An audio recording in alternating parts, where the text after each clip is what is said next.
Hello students. तो आप सभी ने प्रेशर का नाम ज़रूर सुना होगा। प्रेशर कौन सा? देखो वो वाला प्रेशर नहीं जो आपके ऊपर पढ़ाई का लगाया जाता है। प्रेशर मतलब यहाँ हम साइंस से प्रेशर की बात कर रहे हैं। प्रेशर का मतलब क्या होता है? Pressure means it is the rate of force acting per unit area. मतलब किसी भी एरिया पर, मतलब पर मीटर स्क्वायर एरिया, मतलब 1 मीटर स्क्वायर एरिया पर जितना फोर्स काम कर रहा होता है उसको हम प्रेशर कहते हैं। जैसे कि मान लीजिए फॉर एग्जांपल कि हम जो एक फोर्स लगा रहे हैं, फॉर एग्जांपल कि हम जैसे कि फॉर्मूला, इसको फॉर्मूला को समझिए पहले कि pressure is force upon area. जैसे कि for example we have to find the force, we have to find the pressure, like if you have कि हमारे पास 10 न्यूटन का फोर्स लगा रहे हैं हम, और हम 2 मीटर स्क्वायर के एरिया पे लगा रहे हैं। इट मीन्स हम 2 से 10 कैंसिल, इट मीन्स हम 5 न्यूटन पर मीटर स्क्वायर का जो है हम प्रेशर लगा रहे हैं। ठीक है, तो प्रेशर को समझने के लिए हम उसकी ऐसा यूनिट समझ सकते हैं कि प्रेशर की ऐसा यूनिट क्या होती है, तो it is Newton per metre square, और इसी का दूसरा नाम क्या है? पास्कल। तो ऐसा unit of pressure is Pascal, और we can also use Newton per metre square. इसकी हम डायमेंशन की बात करें तो डायमेंशन क्या होता है? अगर डायमेंशन निकालने की बात करें, डायमेंशन इज ml-1t-2। समझिए डायमेंशन कैसे फाइंड आउट कर सकते हैं प्रेशर की अगर बात करें तो प्रेशर के डायमेंशन को फाइंड आउट करने के लिए देखिए P is equal to F upon A, मतलब फोर्स अपॉन एरिया। ठीक है, तो अगर हम बात करें फोर्स में, फोर्स क्या होता है? फोर्स की अगर हम बात करें फोर्स के डायमेंशन की, तो फोर्स का डायमेंशन होता है ml-t-2। ओके, एंड एरिया का डायमेंशन क्या होता है? अगर एरिया की इसी की यूनिट बात करते हैं, क्या होता है? मीटर स्क्वायर, और मीटर क्या है? लेंथ। तो लेंथ की लेंथ 2, मतलब हम क्या लेंगे? L2। ठीक है, और इसको जब हम फर्दर हम सॉल्व करेंगे तो ml यहाँ 1 है। ठीक, m1 l1 t-2। ठीक है, तो यहाँ पावर 1, जब हम पावर को नीचे से ऊपर ले जाएंगे तो 1 - 2 एंड t-2। क्लियर है? तो ये क्या हो जाएगा? ml 1 - 2 क्या होता है? -1 t-2। तो हमें क्या पता लगा कि प्रेशर की डायमेंशन क्या है? t-2।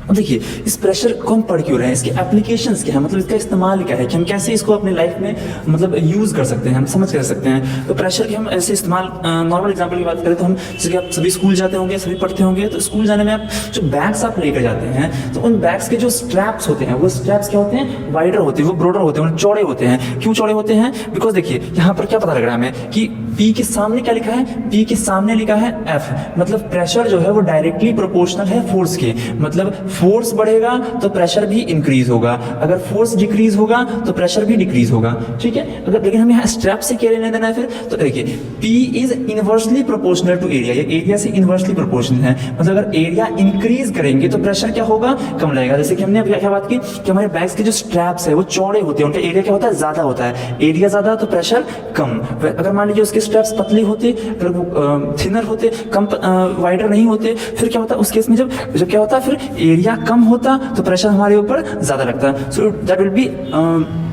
हेवियर फॉर अस, वो हमारे लिए हैवियर, वो हमारे लिए भारी हुआ था, वो हमारे लिए मुश्किल हुआ था उसे उठाना। जैसे देखिए एग्जांपल समझिए कि हम खाली पैर, अपने नंगे पैर हम सड़कों पे क्यों नहीं चलते हैं? बिकॉज वहाँ पे जो पत्थर होते हैं उनकी जो नुकी, उनकी जो एजेस होते हैं वो बहुत शार्प होते हैं। वो शार्प एजेस मतलब शार्प एजेस मतलब उनका एरिया कम होगा, और एरिया का मतलब प्रेशर ज़्यादा। देखते हैं कि अगर मान लीजिए इस मार्कर का इस्तेमाल करूँगा, और इस मार्कर की हेल्प से अगर मैं किसी बलून को प्रेस करूँ तो वो बलून जल्दी फूटेगा नहीं। क्यों नहीं फूटेगा? बिकॉज इसका एरिया क्या है? ज़्यादा है। एरिया ज़्यादा तो प्रेशर कम।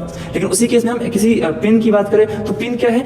पिन का जो एरिया है, जो सरफेस, जो पिन का जो क्रॉस सेक्शनल एरिया है, पिन की बात करें तो पिन का जो क्रॉस सेक्शनल एरिया है, एरिया क्या है? कि एरिया बहुत कम है तो प्रेशर बहुत ज़्यादा लगेगा, इसलिए वो बहुत जल्दी फूट जाएगा। इसीलिए आप देखते होंगे कि जो पिन्स होते हैं, जो नेल्स होते हैं, उनके एंड्स क्या होते हैं? बहुत पतले होते हैं, ताकि क्यों क्या करना होता है हमें उसे किसी दीवार के अंदर कहीं ठुकाई करनी होती है, जिससे क्या होता है कि वो बहुत जल्दी अंदर चला जाता है, कि उससे क्या होता है? प्रेशर बहुत ज़्यादा लगता है। बहुत कम एरिया तो प्रेशर बहुत ज़्यादा। ठीक है, जब हम उस प्रेशर को और हम डेप्थ में हम बहुत और पढ़ते हैं तो हमें क्या पता लगता है कि जो प्रेशर हम नॉर्मली बाहर हम जो बात कर रहे हैं, जो सॉलिड्स के प्रेशर की बात करें, हम अगर लिक्विड्स की बात करें, हम फ्लूइड्स की बात करें, अगर पानी के अंदर के प्रेशर की बात करें, तो वो प्रेशर क्या है? तो उसमें हम जानते हैं कि आपने कई बार देखा होगा कि आप कभी पानी में कोई चीज़ डुबोते हैं तो उसके ऊपर एक प्रेशर जरूर फील होता है। ठीक है, तो उस प्रेशर को हम जानते हैं कि आपने कभी न्यूज़ वगैरह में पढ़ा होगा तो आप देखते होंगे कि कोई भी पर्सन या कोई भी सबमरीन्स वो एक डेप्थ तक गए और उसके बाद वो फट गए।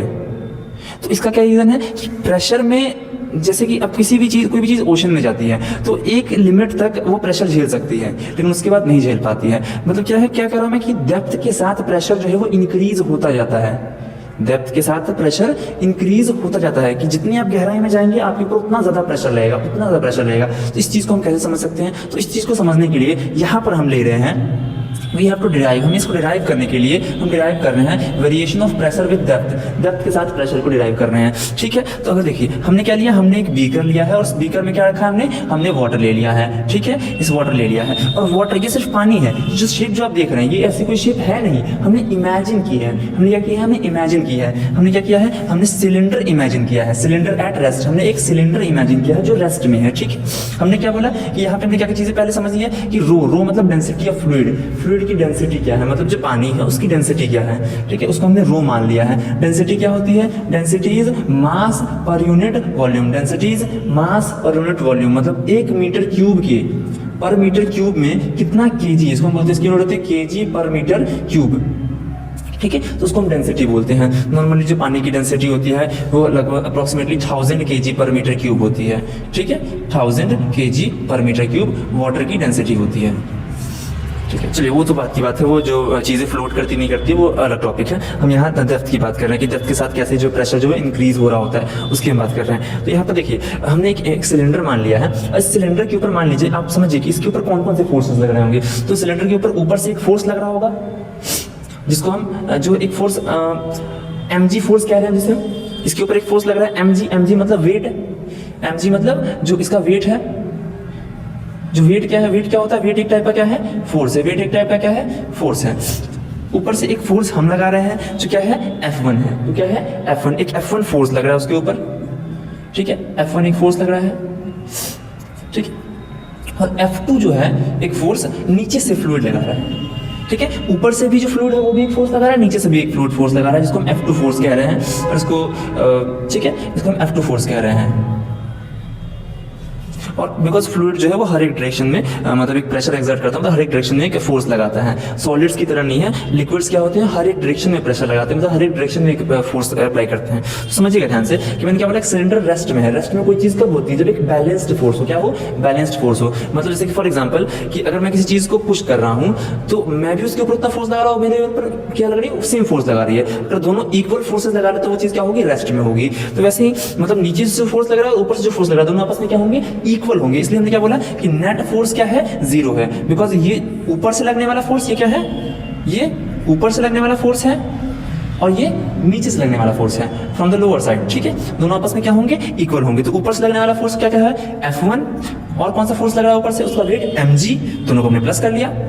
और नीचे से कौन सा फोर्स लग रहा है? Which is equal to F2। ठीक है, अगर हम फोर्स को लिखने की बात करें तो फोर्स को हम किस टर्म में लिख सकते हैं? हम क्या जानते हैं? Pressure is force upon area.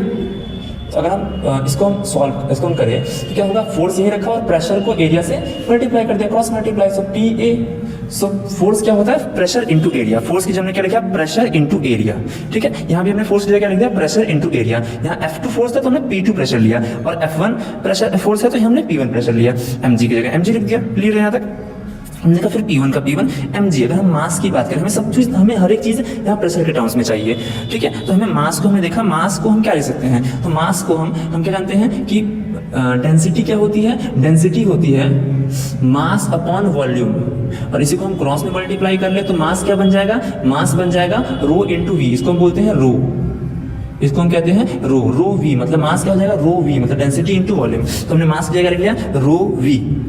So P1A plus rho VG is equal to P2A। So P1A plus, देखिए V क्या है? V क्या है? V is the volume. V क्या है? हमारा वॉल्यूम है ये।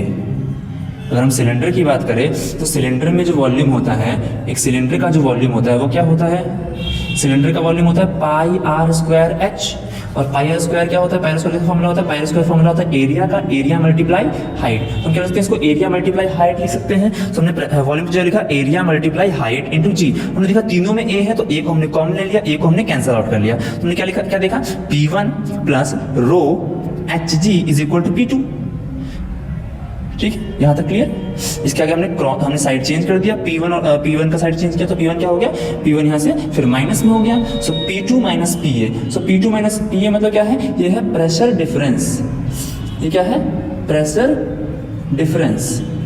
तो दोनों प्रेशर के बीच में जो डिफरेंस है वो किसके इक्वल आया है, रो एच, जिसको हमने रो जी एच लिखा। तो हम डिफरेंस को कैसे नोट करते हैं, डेल्टा पी। हमने किससे नोट करते हैं, delta P. So delta P is equal to, हमने डायरेक्टली प्रोपोर्शनल टू एच लिखा है, बिकॉज यहाँ रो मतलब डेंसिटी क्या है, डेंसिटी है कांस्टेंट, और जी मतलब एक्सेलरेशन ड्यू टू ग्रेविटी, ये भी क्या है, ये भी कांस्टेंट है। तो कौन सी चीज है जो वेरी करेगी, कौन सी चीज वेरी करेगी, एच। मतलब देखा कि डेल्टा पी एच के साथ वेरी करेगी, मतलब अगर प्रेशर डिफरेंस ज्यादा तो हाइट भी ज्यादा, अगर प्रेशर कम तो हाइट भी कम। क्या बोला मैंने, अगर मतलब यहाँ से अगर इस पॉइंट से यहाँ पानी लगा रखा है, अगर इससे हाइट कम हो तो प्रेशर भी कम होगा, हाइट कम तो प्रेशर भी कम, और अगर हाइट ज्यादा हो, यहाँ तक ना जाए, हाइट अगर ज्यादा तो प्रेशर भी ज्यादा। हाइट मतलब हम जमीन से हाइट नहीं बोल रहे हैं, हम ऊपर वाले लेवल से हाइट बोल रहे हैं। क्लियर है, ठीक है। तो इतनी सी बात थी जो मैं क्लियरली आपको ये समझा सकती है कि प्रेशर क्या चीज़ होती है, प्रेशर कैसे हमारे लिए हेल्पफुल है, कैसे हमारे लाइफ में काम आती है, और कैसे ये हाइट के साथ वेरी करती है। Okay, that's it. I am Rupesh Kumar from A+ institute.